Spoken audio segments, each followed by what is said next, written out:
আমরা বুঝি না বাপ। তোমাগো চেহারা দেখলেই তো বোঝা যায়, চুল দেখলেই তো বোঝা যায়, তোমাদের সুরত দেখলেই তো বোঝা যায় কয়জন নামাজ পড়ো আর কয়জন পড়ো না। বোঝা যায় না বাপ। বেনামাজি দেখলেই তো চিনা যায় বন্ধু, বেহায়া দেখলেই তো চিনা যায়, দুশ্চরিত্র দেখলেই তো চিনা যায়, অসভ্যরে দেখলেই তো চিনা যায়, নির্লজ্জ বেহায়াকে দেখলেই চিনা যায়।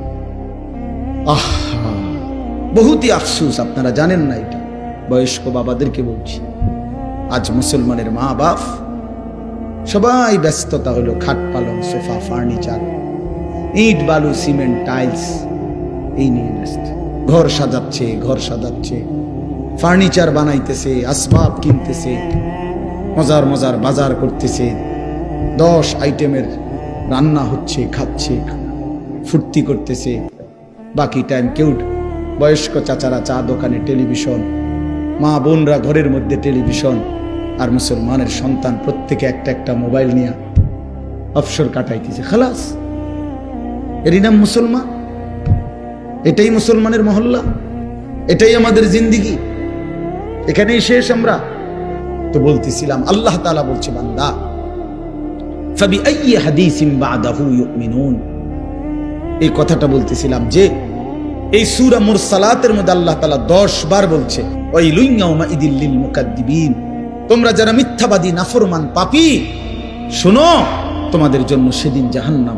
এই 10 বার বইলা আমার ভাই, আমি যে কথাটা বলতে চাচ্ছি, প্রিয় সন্তান, আমার ছেলেরা আমার, শোনো বাপ, আল্লাহ তাআলা লাস্ট কথাটা সূরাটা শেষ করছে একটা কথা বইলা শেষ, ফাবিআইয়ি হাদিসিন বাদাহু ইউমিনুন। আল্লাহ বলছে আমার বান্দা এরপরে আর কেমনে বললে, আর কতবার বললে, আর কোন কথা বললে, আর কোন কিতাব নাজিল করলে, তুই আমার বান্দা, তুই আমার কথা শুনতি, আমি বুঝলাম না বান্দা। আর কেমনে বললে বুঝতি? 89 বার ডাক দিয়েও তোর কলিজাটা নরম করতে পারলাম না, 80 বারের চাইতে বেশি বার নামাজের কথা বলেও তোর দিল নরম করতে পারলাম না। এক সূরাতে 10 বার তোকে 50 আয়াতের মধ্যেই 10 বার বলে তোরে জাহান্নামের ভয় লাগাইতে পারলাম না।